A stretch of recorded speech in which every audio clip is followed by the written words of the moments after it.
It's now time for children's time, so we invite the kids to come close. Our story today is about Solomon and building the temple, so join us as we continue to worship through godly play. The people of God came into the promised land. When David became king, he collected all the people from the north and all the people from the south into one group.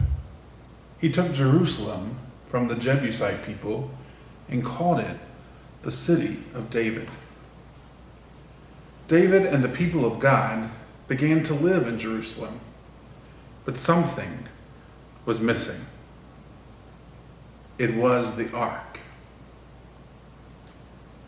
David and his army went to get the ark. When they brought the ark in through the great high gate, King David danced before it through the city.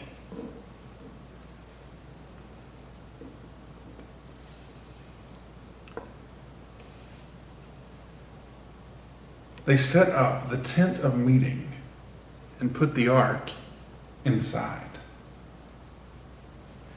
David was not allowed to build a house for God because he was a man of war. His son Solomon would build the temple.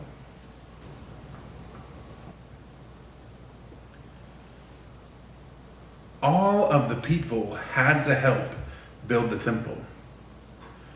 Some went north to Lebanon to cut down and bring home great cedar trees. They also cut stones out of the mountains nearby and prepared the wooden stone to begin. The temple began to grow.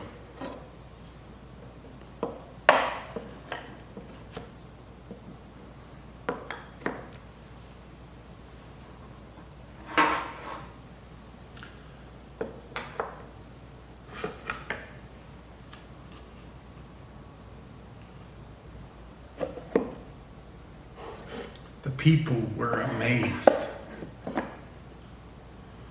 There was a great hall for them to gather in and come close to God.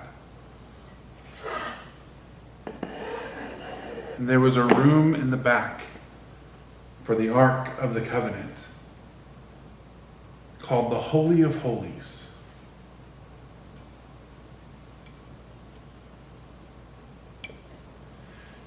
The high priest entered this room only on the Day of Atonement, the holiest day of the year.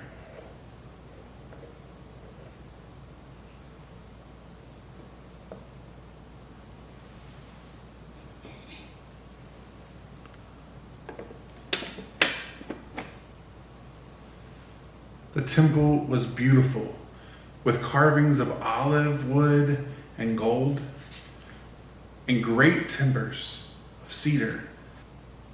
Inside the temple were the same things that helped them get ready to meet God when they were in the desert. The ark was carried inside by the priests. Here is the incense burner. Fragrant smoke filled the temple as the incense burned.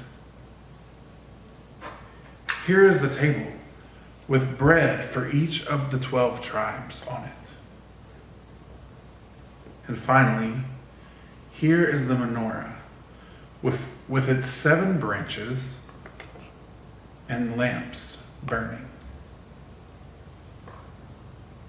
On the day the priest first carried the ark inside, a great cloud of dazzling light filled the temple. God was there.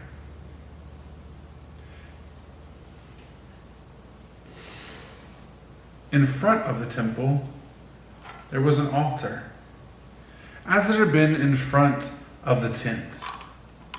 But now it was bigger.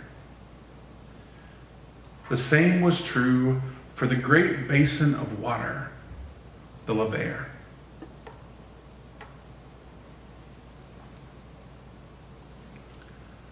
On the day when everything was ready, the king came before all the people and prayed. He said, "The Lord God of Israel, there is no God like you, in heaven above or on earth below, keeping covenant and showing steadfast love to your servants who walk before you with all their heart. But will God indeed dwell on the earth? Behold, heaven and the highest heaven cannot contain you, O God. How much less this house which I have built? Yet you regard to the prayer of your servant and to his supplication." He asked God to allow God's name to abide in the temple. He asked God to make this place for the people to come to pray and find justice. Solomon ruled well. Some said he was wiser than anyone else in the world. His father had been famous for his songs and war, but Solomon was famous for his wise sayings and the temple. Finally, after being king for 40 years, Solomon died and was buried in the city of David, where his father was buried, and Solomon's son was made the king. Friends, will you pray with me?